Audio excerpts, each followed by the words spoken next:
दोस्तों इमेजिन करो खुद को एक ऐसी सिचुएशन में जहां आपके पास कोई सोर्स ऑफ इनकम नहीं है, आप अपनी जरूरतों के लिए अपने बच्चों पर डिपेंड हो, आपके पास सेविंग्स में कुछ नहीं है बिकॉज आपने समय पे कुछ सेव नहीं किया था, और मेडिकल इमरजेंसी के लिए भी बस कुछ 1000 रुपए हैं जो कि आपने कुछ पॉलिसीज खरीदी थी उनकी वजह से है।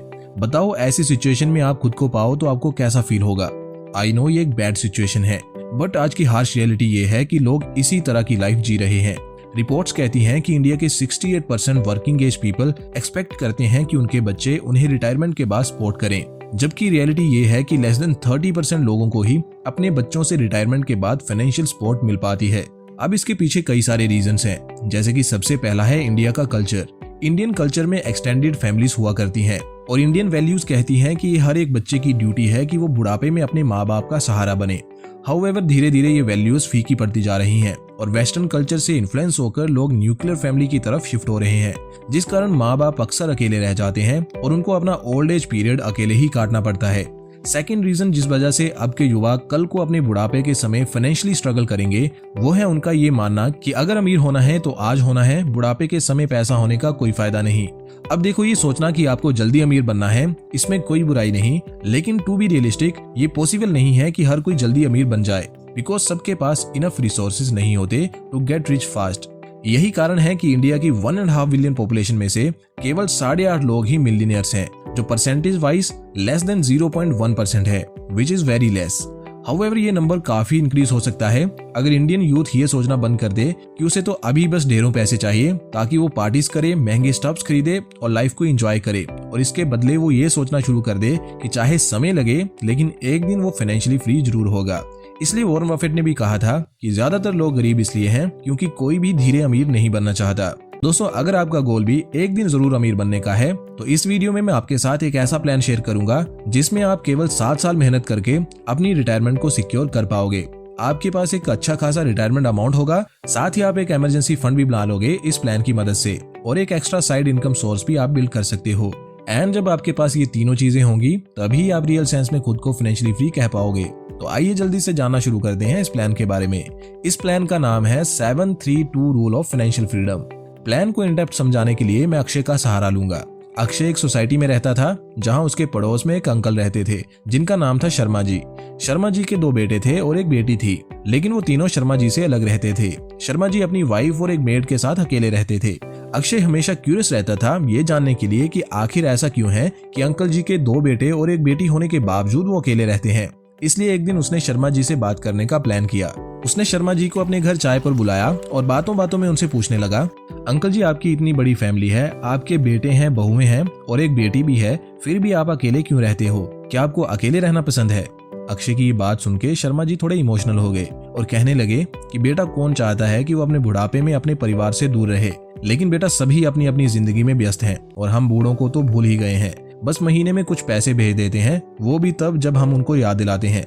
वैसे उनकी भी कोई गलती नहीं है, गलती सारी मेरी ही है। मैंने ही अपने बच्चों को अपना एसेट मानने की गलती करी और सारी कमाई उन पर लुटा दी, ना कुछ रिटायरमेंट के लिए सेव किया और ना ही कोई अदर एसेट बनाया। अब समझ में आता है कि दूसरों पर डिपेंड होना कितना बुरा फील कराता है।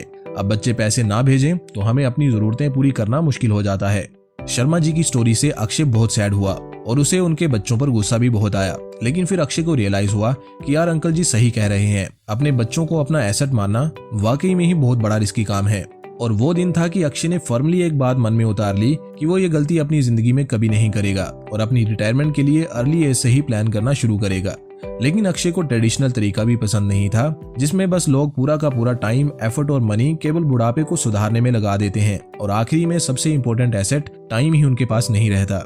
इसलिए वो एक बेटर और स्मार्ट स्ट्रेटजी बनाता है जिसमें उसको बस कुछ सालों के लिए अपने लाइफस्टाइल से कॉम्प्रोमाइज करना है, फिर उसके बाद वो अपनी रिटायरमेंट को भी सिक्योर कर लेगा, साथ ही एक इमरजेंसी फंड भी बना लेगा और एक एक्स्ट्रा इनकम सोर्स भी क्रिएट कर लेगा। और ये सब करने के बाद वो फ्री होगा अपनी मन मर्जी की चीजें करने के लिए। उसको पूरी लाइफ इन्वेस्टिंग में नहीं देनी होगी जैसे आमतौर पे ट्रेडिशनल वे में होता है। सो आइए जल्दी से जानते हैं अक्षय ऐसा कैसे करेगा। साथ ही दोस्तों वीडियो के एंड में एक बोनस पॉइंट भी है उनके लिए जो एक बढ़िया साइड इनकम सोर्स बनाने का प्लान कर रहे हैं। सो वीडियो को एंड तक जरूर देखना।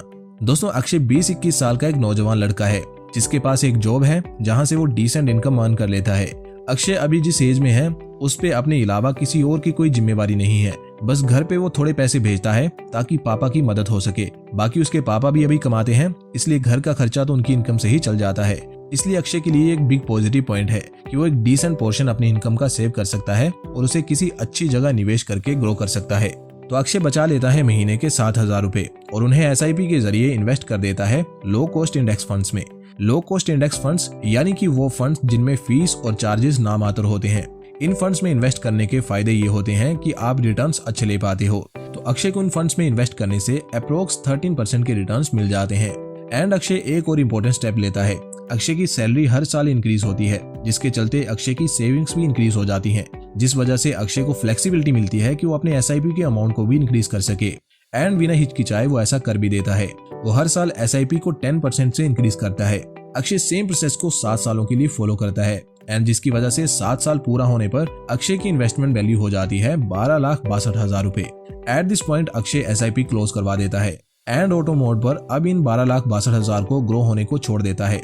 अब अगर हम मान लेते हैं कि ये अमाउंट भी सिमिलर रेट ऑफ रिटर्न पर ग्रो होगा, यानी कि 13% के रिटर्न्स पर, तो अक्षय के रिटायरमेंट के समय तक यानी कि तकरीबन उसकी 55 साल की उम्र तक अक्षय के पास 3.5 करोड़ से ज्यादा का अमाउंट बन चुका होगा। एंड अगर अक्षय 60 तक रिटायर होने का प्लान करता है तो उसके पास 7 करोड़ 12 लाख का एक अमाउंट हो जाएगा। एंड इन अमाउंट्स को अगर इन्फ्लेशन एडजस्ट भी कर दिया जाए तो भी एक डिसेंट अमाउंट बनेगा। कंसीडरिंग कि अक्षय ने इतनी अमाउंट की कैपिटल बनाने के लिए केवल 7 साल अनुशासन के साथ काम किया है, ये एक डिसेंट अमाउंट है। देखिए, अगर एक पर्सन लाइफ टाइम SIP करेगा तो डेफिनेटली उस केस में ये अमाउंट काफी इंक्रीज हो जाएगा, बट केवल रिटायरमेंट के लिए ही पैसा बचाते रहना और बाकी की लाइफ को एंजॉय ना करना is not a good plan. That is why इस 7-3-2 रूल मेथड का इस्तेमाल किया जाना चाहिए अपने फाइनेंसेस को मैनेज करने के लिए। 7 साल SIP करने के बाद अक्षय की एज 27 से 28 साल हो चुकी होगी। नाउ ये वो एज है जब घर वाले आपके लिए एक लाइफ पार्टनर ढूंढना शुरू कर देते हैं। एंड सेम केस हुआ अक्षय के साथ, उसकी भी शादी रख दी गई एंड अक्षय एक बैचलर से कमिटेड इंसान बन गया। नाउ अक्षय की रिस्पॉन्सिबिलिटीज बढ़ गई। हाउएवर उसकी सैलरी भी बढ़ चुकी थी। लेकिन देखो, लाइफ बहुत अनसर्टेन होती है, कब क्या हो जाए हमें नहीं पता होता। इसलिए जब आप पर किसी और की लाइफ भी डिपेंड करती हो तो थोड़ा संभल के चलना पड़ता है। दैट इज वाई अक्षय को महसूस हुआ कि उसको इमरजेंसी सिचुएशन के लिए कुछ फंड्स कलेक्ट करने चाहिए और साथ ही कुछ पॉलिसीज अपने और अपने पार्टनर के नाम पर लेनी चाहिए ताकि किसी भी खराब इवेंट के दौरान ये उनके काम आ सकें। सो अक्षय ने मंथली 5,000 रुपए सेव करने शुरू किए इमरजेंसी फंड के लिए और 2,000 का पॉलिसी प्रीमियम उसका और उसकी वाइफ का जाने लगा। 3 साल तक उसने इमरजेंसी के लिए हर महीने सेव किया और इन सेविंग्स को SIP के थ्रू इन्वेस्ट भी करता रहा। अगेन उसने इन्वेस्ट करने के लिए इंडेक्स फंड्स को ही चुना बिकॉज इसके कुछ रीजंस थे। नंबर 1 कि आजकल म्यूचुअल फंड से पैसे विड्रॉ करना भी इजी हो चुका है। ऐसा नहीं है कि आपको कोई बहुत लंबी डॉक्यूमेंटेशन प्रोसेस करनी पड़ती है, जस्ट इन फ्यू क्लिक्स आप ऐसे विड्रॉ कर सकते हैं। एंड सेकेंडली, इनसे डिसेंट रिटर्न्स भी मिलते हैं जो इन्फ्लेशन को इजीली बीट कर देते हैं इन द लॉन्ग रन। तो इससे अक्षय के इमरजेंसी फंड की वैल्यू विद टाइम इंक्रीज होती रहेगी और फ्यूचर में चाहे जितनी भी महंगाई हो जाए ये फंड हमेशा उसके काम का रहेगा। सो 3 साल बाद अक्षय के इमरजेंसी फंड की वैल्यू हो जाती है 2,21,000 रुपए, जो कि अगर उसकी रिटायरमेंट तक ग्रो होती रही तो 1.25 करोड़ की इसकी वर्थ हो जाएगी, जो अक्षय के लिए एक सेफ्टी नेट की तरह काम करेगी। अक्षय हमेशा सिक्योर फील करेगा दैट अगर उसकी जॉब इस बीच कभी चली जाती है तो एटलीस्ट उसके पास एक फंड होगा जिसके सहारे वो कुछ समय सरवाइव कर पाएगा और कोई नई जॉब ढूंढ पाएगा। अब ये 7-3-2 रूल में से 3 का मतलब है, यानी 3 साल इमरजेंसी फंड के लिए सेव करना। अब तक टोटल 10 साल हो चुके होंगे और अक्षय तकरीबन 30 का हो चुका होगा। नाउ एट दिस पॉइंट उसके बच्चे भी हो गए होंगे बिकॉज उसकी शादी को 3 साल हो चुके होंगे। अब देखो, 10 साल में अक्षय अपनी जॉब में काफी तरक्की कर चुका होगा। वो 60 से 70 हजार की सैलरी भी ले रहा होगा, लेकिन साथ साथ में महंगाई भी बढ़ रही होगी और अक्षय की फैमिली भी बढ़ रही है, सो उसके खर्चे भी बढ़ रहे होंगे। तो ऐसे में केवल एक सिंगल सोर्स ऑफ इनकम पर डिपेंड करना is not a good strategy. इस बात को अक्षय भी फील करता है एंड प्लान करता है to create extra side income sources. Akshay को काफी लाइफ एक्सपीरियंस हो चुका था एंड उसके कुछ कॉन्टेक्ट्स भी बन चुके थे। सो उसने अपने एक्सपीरियंस और कॉन्टेक्ट्स का इस्तेमाल करते हुए और कुछ पैसे इन्वेस्ट करते हुए फ्यू इनकम स्ट्रीम्स बनाए, जिनमें से कुछ फेल हो गए बट 1-2 आइडियाज वर्क कर गए। एंड नाउ अक्षय अपने साइड इनकम सोर्सेज के थ्रू भी इनकम करने लगा है और जिस कारण उसकी ओवरऑल इनकम में काफी इंक्रीमेंट हुआ है। अक्षय रिटायरमेंट के लिए ऑलरेडी सेव कर चुका है, साथ ही इमरजेंसी फंड भी उसका रेडी है। इसलिए अब वो अपनी मैक्सिमम इनकम को बच्चों के भविष्य के लिए इन्वेस्ट करता है और फैमिली ट्रिप्स पर स्पेंड करता है बिकॉज देखो, लाइफ में मेमोरीज क्रिएट करना भी उतना ही जरूरी है जितना इन्वेस्ट करना। इस तरह से अक्षय 7-3-2 रूल की सहायता से एक सेटिस्फाइड लाइफ जी पा रहा है। दोस्तों, इस रूल में 2 का मतलब है 2 सालों तक extra side income sources create करने के लिए टाइम, मनी और एफर्ट को इन्वेस्ट करना। हाउएवर अक्षय के केस में मैंने 7+3 यानी 10 साल बाद साइड इनकम सोर्सेज क्रिएट करने का बताया है, लेकिन इसे आप पहले भी कर सकते हैं। जब भी आपको अपॉर्चुनिटी मिले आप तब कर सकते हैं।